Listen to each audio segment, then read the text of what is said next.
Bon. Bonsoir, Monsieur Yves Sirali. Nous sommes contents de vous recevoir encore cet après-midi du 14 août pour un autre atelier et dans le cadre du Festival international des Jeux et loisirs des Caraïbes. Et nous sommes contents. Alors, donc, est-ce que tu peux recadrer le thème que tu voulais, sur lequel on échange?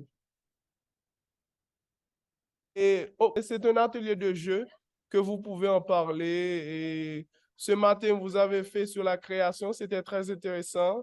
Et cet après-midi, je pense que vous pouvez proposer un atelier libre sur les jeux et les jouets traditionnels. D'accord. La Alors, donc, conférence, ce serait au bout de la semaine. d'accord. Ouais. Alors, donc, je vais rester juste une demi-heure, hein, parce que j'aurai une contrainte tout à l'heure, mais il n'y a pas de problème. Et donc, ce serait intéressant que nous parlions de l'aspect purement traditionnel des jeux et loisirs, puisque ce matin, j'ai fait une conférence plutôt technique qui peut servir à tout le monde sur les méthodologies, etc. Effectivement, ça donne toujours des résultats parce qu'après, les gens sont plus à l'aise s'il faut décider. Par contre, lorsque nous parlons des jeux et des loisirs traditionnels, on parle du patrimoine, de ce que nos parents nous ont laissé, nos grands-parents, nos parents nous ont laissé, ce que le pays nous donne par rapport à la culture collective, de notre patrimoine. Et j'ai fait plusieurs remarques au travers de mes déplacements dans la Caraïbe. C'est qu'il y a des jeux qui reviennent absolument partout et que l'on retrouve, qui sont des jeux plus des jeux un peu sportifs, quoi, que les enfants peuvent faire individuellement, comme par exemple les jeux avec le cerceau, avec les pneus, le yo-yo, la toupie, les échasses, après des choses qui sont vraiment utilisables par le peuple, sans même des fois avoir besoin de dépenser de l'argent, sans avoir besoin de réfléchir à comment créer des choses de manière compliquée. C'est vrai que nous avons ces jeux-là par rapport à toute l'évolution socio-historique de la Caraïbe, que on retrouve les peuples qui sont très souvent démunis, ou en tout cas qui n'ont pas les moyens de la richesse que l'on trouve dans les pays développés, la plupart du temps. Mais en même temps, c'est effectivement une solution économique pour avoir des loisirs agréables, sains, que de faire des jeux soi-même avec des choses que l'on récupère. Donc la logique, c'est que nous faisons des jeux, des jouets pour jouer, jouets pour jouer, traditionnels, en faisant en fait de la récupération. Parce que lorsqu'on récupère des capsules que l'on écrase, ou des boîtes de conserve, ou bien des nœuds de voiture, euh, des bambous, le bois qu'on fait des chasses, après on fait des voitures hein, pour s'amuser avec, on a fait de la récupération. Donc il y a un aspect intéressant, c'est que de tout temps, de notre jeune histoire caribéenne, il y a toujours eu cette logique de récupérer des choses qui existent ou qu'on retrouve dans la nature ou bien des choses recyclées dans la société pour faire des jeux avec lesquels on s'amuse. Et puis, il y a des petites particularités.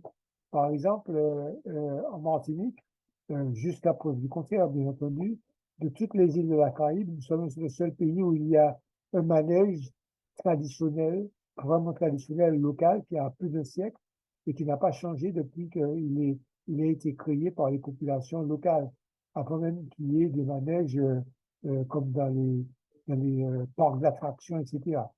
Et donc, nous avons deux catégories de jeux traditionnels. Nous avons des choses que l'on retrouve partout, heureusement. Et nous avons aussi des choses que nous fabriquons qui sont un peu plus spécifiques, mais je crois aussi qu'on peut les retrouver partout parce que c'est la tendance normale de vouloir s'amuser avec des choses que l'on fabrique soi-même. Alors, j'ai par exemple avec moi, je fais des exemples. J'ai ici un jeu d'adresse.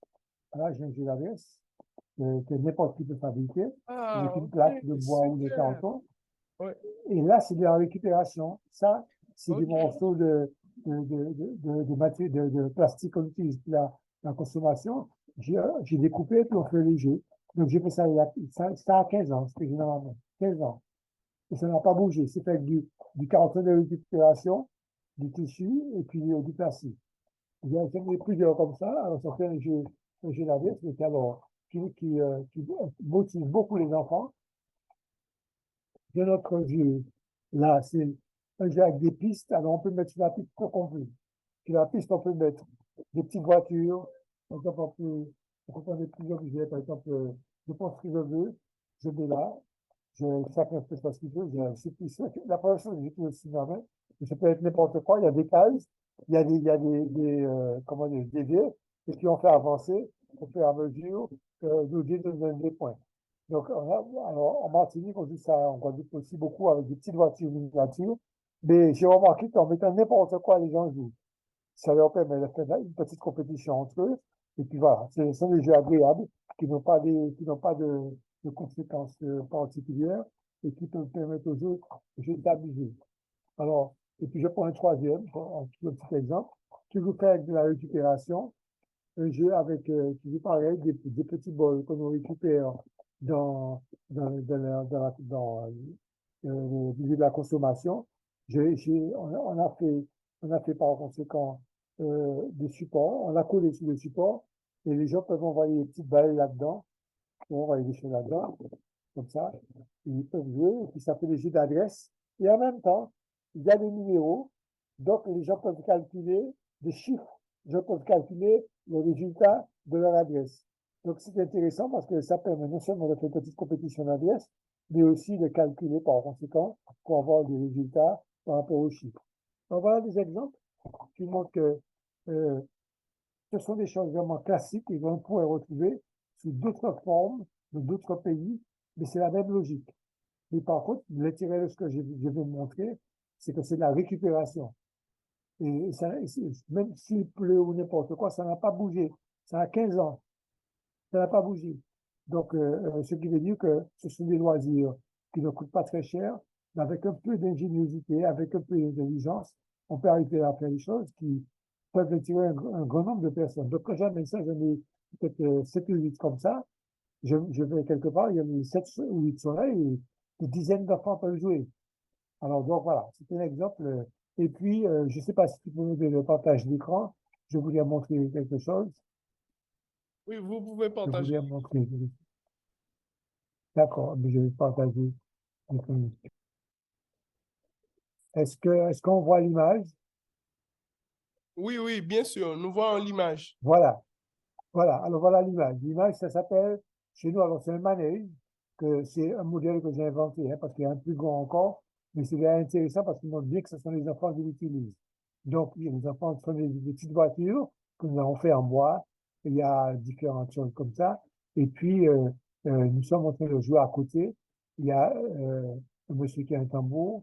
Il y a une dame là qui fait de la flûte et qui fait des percussions. Il y a un tambour par terre. Et donc, il y a une personne qui pousse. Donc, c'est un manège qui fonctionne en le poussant. Il n'y a pas d'électricité là-dedans. C'est sur un pivot. Et puis, donc, la dame pousse. Et puis, voilà, ça permet de faire tourner le manège. Donc, c'est pour dire qu'on peut faire par conséquent des choses très agréables et très simples qui permettent donc aux enfants de jouer. Ça, c'est ça. Alors, le nom technique, le nom, disons, pas technique, mais le nom officiel de ce manège, c'est le cheval-bois. Le nom s'appelle le cheval-bois. Donc, je regarde si j'ai notre image encore. Euh, oui, j'ai une deuxième. On voit encore mieux. Alors, il est là, il y a personne dessus, on voit encore mieux. Est-ce qu'on le voit là? Est-ce qu'on voit? Non, on ne le voit pas. Attends, On je voit peux partager le... l'écran. Ah, j'ai demandé le partage d'écran. Donc, je refais le partage.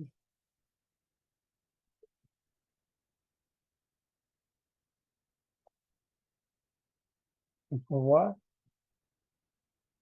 Oui, on le voit maintenant. C'est très bien. Voilà, merci. Alors voilà, alors là, comme il n'y a pas les enfants dessus, on voit encore mieux. Et par conséquent, on voit bien qu'il y a deux chevaux de bois qui ont été réalisés par notre artisan. Et puis deux petites voitures pour tenir le temps, mais alors c'est simplement pour confirmer qu'il n'y a pas il n'y a pas du tout d'électricité. C'est quelque chose qui est sur un pivot, un poteau là, et puis le pivot le voilà. Et on pousse et ça tourne tout seul.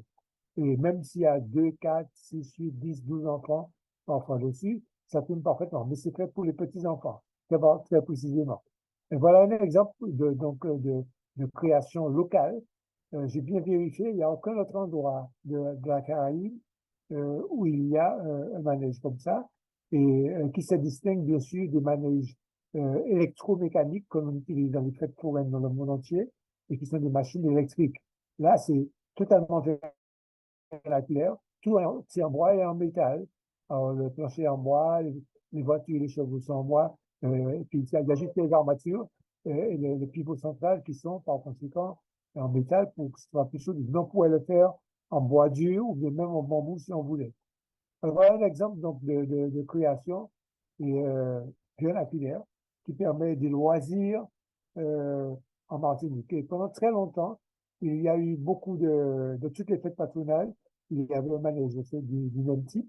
Donc, on appelle un cheval-bois.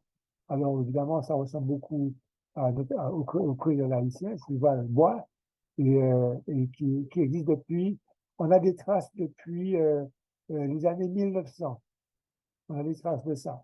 Alors, ça fait donc largement plus d'un siècle, et ça n'a pas du tout changé en termes de technique. Et l'intérêt, c'est qu'à côté du manège qui tourne, nous faisons de la musique. Donc, le cheval-bois, donc le manège martiniquais, il fonctionne avec la musique. Donc, nous jouons à côté. Voilà. Et donc, c'est un exemple parfait de loisirs traditionnels, disons, du terroir.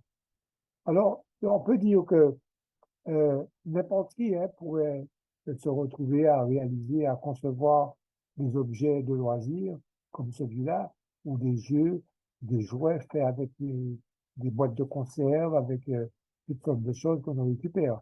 Donc, c'est ça un peu l'esprit des loisirs traditionnels. Mais par contre, lorsqu'on parle du patrimoine, on parle de ce qui existe depuis un certain temps et qui n'a pas changé au fil du temps, qui reste pareil. Et c'est un exemple que je voulais donner. Je ne sais pas s'il y a des questions.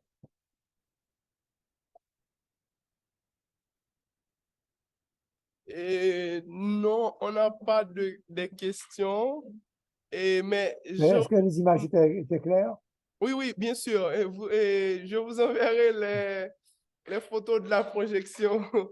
Et oui, j'avais peut-être D'accord, une d'accord. interrogation. Je vois que la plupart des jeux traditionnels, je, à mon avis, utilisent les éléments du quotidien, les éléments de récupération et également et des éléments de la nature, de l'environnement immédiat, et afin qu'ils puissent se réaliser, se tenir. Et en quoi, par exemple, je ne sais pas si à la Martinique, il y a des jeux traditionnels où, qui se font dans l'eau, mais dans la rivière. Et par exemple, en Haïti, il y en a pas mal de jeux traditionnels qui se font dans l'eau ou autour de la rivière. Est-ce qu'il y en a, par exemple, à la Martinique qui se font dans ces espaces-là? Alors, ce que j'ai noté, qui existe toujours, mais beaucoup moins. Alors, je voulais dire tout de suite qu'à cause de l'évolution de la technique de la société de consommation moderne, il y a forcément des jeux qui ont disparu. Là, c'est clair. Alors, par exemple, il y a une tradition dans la rivière, parce on a des rivières, mais pas énormément, il y en a quand même, où on faisait des petits canots, des petits bateaux avec des feuilles, des grandes feuilles, dans lesquelles on piquait effectivement un petit bâton avec du papier pour faire une voile. Mais même la voile était avec une autre grande feuille. Donc oui, ça, j'ai vu ça. Ça se fait un peu, mais franchement, l'obstacle principal à ce que ce genre de pratique traditionnelle du jouet local continue, c'est à cause de la société de consommation qui a donné aux enfants tellement de jouets modernes, tellement de jouets en plastique, tellement de jouets que l'on peut acheter et puis jouer avec, que finalement, certaines pratiques traditionnelles faites avec la main de l'habitant même du terroir ont disparu à cause de la société de consommation. Par exemple, de tous les territoires, on sait faire des voitures avec deux, trois planches que l'on met ensemble. On fait des roues et on fait un petit guidon et puis on dévale une pente et on se pousse avec un bâton. Tout le monde sait faire ça. Mais aujourd'hui, dans une société de consommation, je prends le cas de la Martinique, bien naturellement, où on a absolument ce qu'on veut comme jouet dans les magasins. Eh bien, les jouets qu'on avait plaisir à fabriquer nous-mêmes, on ne les fabrique plus. D'abord, nous sommes des adultes, mais les enfants, ils veulent voir les jouets modernes parce qu'il y a l'impact de la société de consommation, l'impact des médias qui doivent proposer des publicités avec beaucoup de jouets modernes. Donc, une partie de nos jouets et jeux traditionnels disparaissent à cause de la société de consommation. Ce qui reste, c'est ce que nous pouvons faire nous-mêmes en faisant effectivement de la récupération, ce qui est un geste remarquable, parce que ça veut dire qu'il y a une résistance un petit peu à la société de consommation. Et puis aussi l'imagination, ça veut dire que l'imagination n'est pas morte. Si des gens continuent à faire des jeux eux-mêmes, en choisissant des boîtes de conserve, des boîtes de chaussures, des petites choses qu'ils récupèrent, ça veut dire que même s'il y a des jouets proposés dans les magasins, eh bien, on a envie de faire les choses quand même. C'est une sorte de résistance, c'est la résilience culturelle qui se manifeste à travers ce genre de pratiques-là.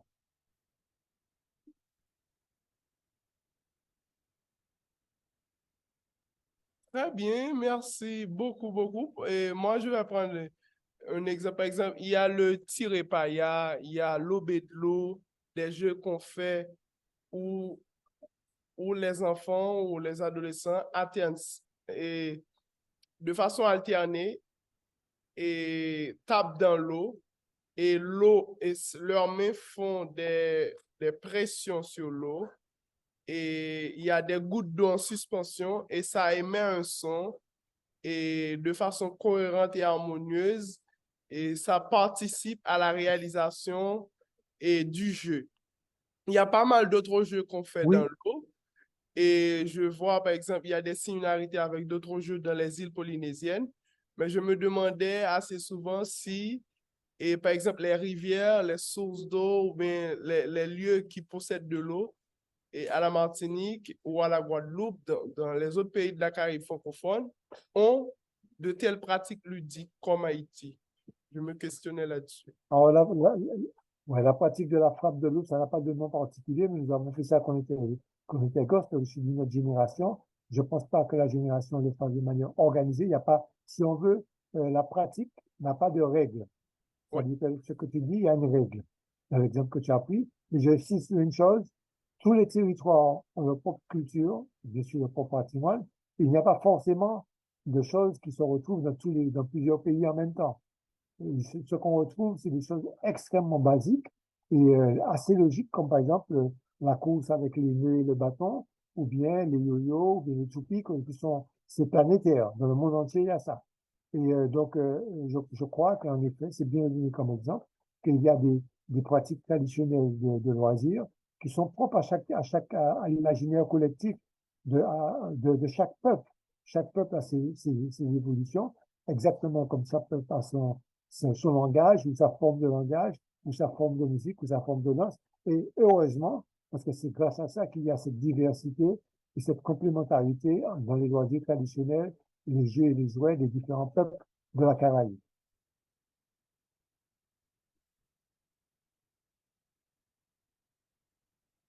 Merci beaucoup, nous vous remercions et pour cet atelier assez riche, bref, mais je pense que cela nourrirait les idées et cela susciterait un peu la cogitation de tous et de toutes qui, non seulement les jeunes qui sont là, mais également et ceux qui auront le plaisir de regarder le replay de cet atelier. Merci, Monsieur Yves Serraline, et nous rappelons Oui. au Alors, festivalier je que voulais juste te dire, Monsieur... Oui, je voulais juste te dire quelque chose je voulais juste faire une remarque que le travail de la Fondation, ou même le festival après, pourrait être justement un jour de rassembler ce qui est totalement commun à tout le monde, toute la Caraïbe. Il peut y avoir peut-être 2, 3 jours, je ne sais pas, et ce qui est totalement différent, pour qu'on puisse voir justement cette diversité et oui. pour avoir une vision complète. C'est vrai comme vous le dites. Et nous avons un slogan tout à fait particulier, c'est pour une ludodiversité des communautés dans le monde. Et nous allons voir d'ici bientôt comment et regarder ce qui serait commun à la Caraïbe francophone, la Martinique, la Guadeloupe, la Guyane, Saint-Martin et Haïti, et ce qui nous différencie dans les pratiques ludiques et les pratiques ludiques contemporaines et les jeux traditionnels.